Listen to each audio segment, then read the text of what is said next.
Good win. What's up, y'all? This is your girl, Miss Maggie T with Atlanta Hawks News. If you're new to the channel, I want you to hit that subscribe button so you won't miss another post from me. But definitely want to go ahead and get into this game from last night. We played the Toronto Raptors in Tampa, where we came out from that nail-biting of a game with a victory. It was 121-120, and it almost wasn't a win. So I'm glad we pulled that one out, definitely. The Hawks started the first quarter on a 7-0 run as Toronto had a slow start defensively and just couldn't find their rhythm offensively. But that did end up changing close to the 5-minute mark as the Raptors did find some offense to kind of push the lead a little bit. But Atlanta stayed strong and kept their foot on the gas on offense, and they ended up winning the final 5 minutes of that quarter. The Hawks started the second quarter with some strong shooting. However, they failed to generate enough stops to stretch their lead even further, and the Hawks only shot about 35%.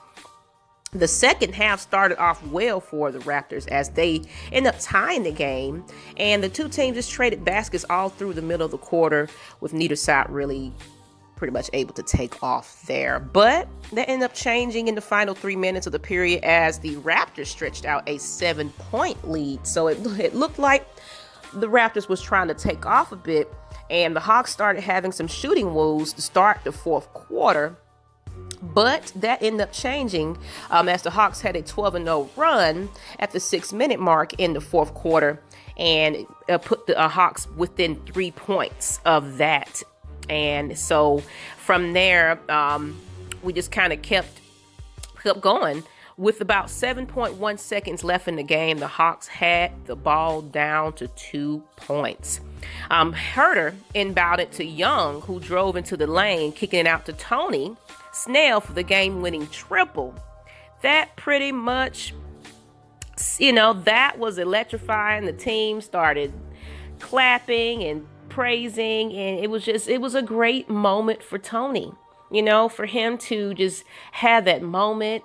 It electrified. It definitely did. It put a lot of motivation into that team, and I do hope that they take this on to Sacramento. Well, they're actually coming home to play them, but take it as another win. But that was great.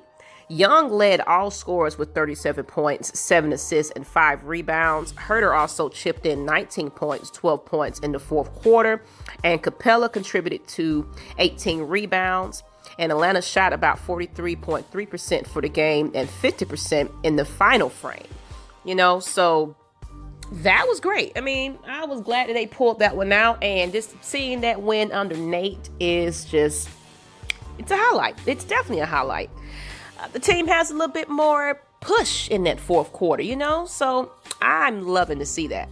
As well as in other news, Trae Young was named a finalist on the U.S. Olympics basketball team.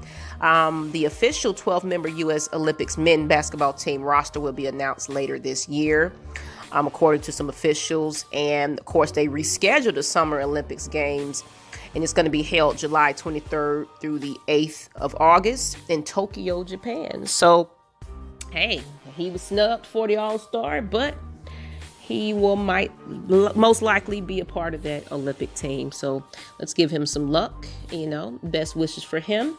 As well as let's get ready for Saturday's game, you guys. But let me know what you think about this game, Tony Snell's performance close to the end, and just leave me a comment. Appreciate you guys again. Go ahead and hit that subscribe, share out this content.